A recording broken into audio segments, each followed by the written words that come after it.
नमस्कार सर्वांना, श्री स्वामी समर्थ। चला तर मैत्रिणींनो, आज बनवणार आहे मी टोमॅटोचं सार। त्याच्यासाठी बघा मी इथे घेतले आहे 5 टोमॅटो। ते मी आता उकडायला ठेवले आहे, शिजवायला ठेवले आहेत। आता मी वाटण तयार करून घेते। आता मी इथे घेत आहे हे खोबरं आणि इथे ना हे आहेत 9-10 आपले मिरे, काळे मिरे आहेत। आणि हे ना ही धण्याची पावडर आहे, मी आत्ताच धना पावडर बनवली म्हणून ते आता मी याच्यामध्ये थोडीशी पावडर ठेवली आहे। तर आता मी यामध्ये टाकून घेते खोबरं, मिरे आणि यामध्ये मी टाकणार आहे 4-5 बेडगी मिरची आणि हा एवढा असा लसूण। आता मी हे मिक्सरला बारीक करून घेते।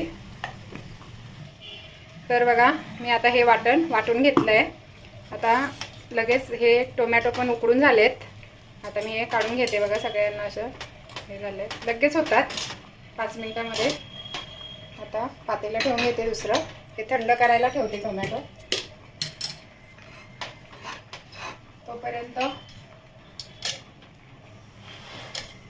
पातेल्यामध्ये तेल टाकून घ्यायचं।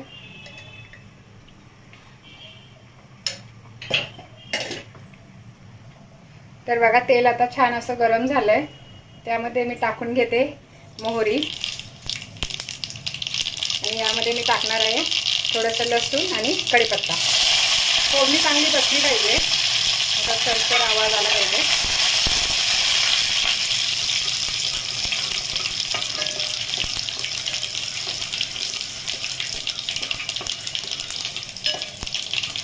बस एवढीच फोडणी द्यायची।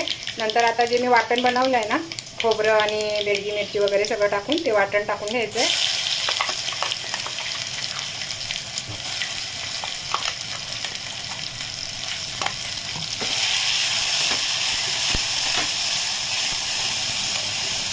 आता हे वाटण चांगलं आपल्याला 4-5 मिनिट असं परतून घ्यायचं आहे, याला तेल सुटेपर्यंत।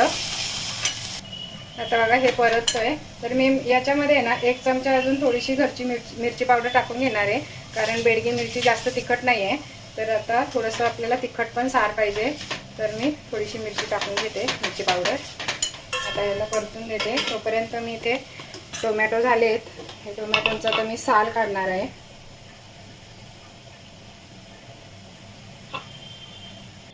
आता बघा मी टोमॅटोचे सगळे असे साल काढून घेतले। आता मी हे मिक्सरला बारीक करून घेते। याची पेस्ट, पाणी न टाकता याची पेस्ट बनवून घ्यायची आहे। आता बघा हे किती छान असं परतून झालं आहे। आता मी याच्यामध्ये ना आता हे मी टोमॅटोची पेस्ट करून घेतली आहे ना, ती टाकून घेणार आहे। मस्त असं दुपारी पाऊस पडतोय, पावसामध्ये गरम गरम भात आणि टोमॅटोचा सार नक्की बनवून बघा, खूपच टेस्टी बनतो। आणि टोमॅटो आहे ना, तुम्हाला टोमॅटो जेव्हा आपण शिजायला ठेवतो ना, तर त्याच्यावरती झाकण ठेवायचं नाही।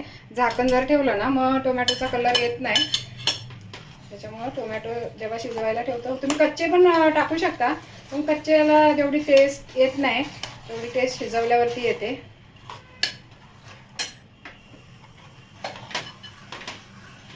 आता मस्त याच्यामध्ये पाणी तुम्हाला जेवढं पाहिजे तेवढं टाकून घ्यायचं। त्याच्यात पाणी टाकून घेते।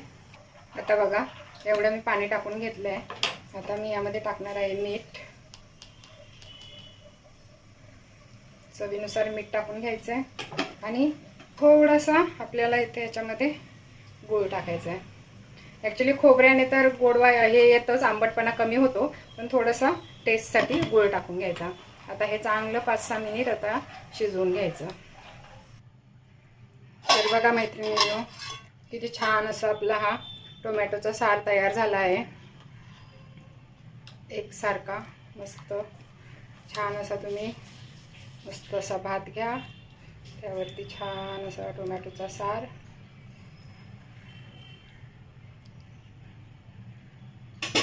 तुम्हाला माझी रेसिपी कशी वाटली नक्की सांगा। व्हिडिओ आवडले असेल तर लाईक, शेअर, सबस्क्राईब करा।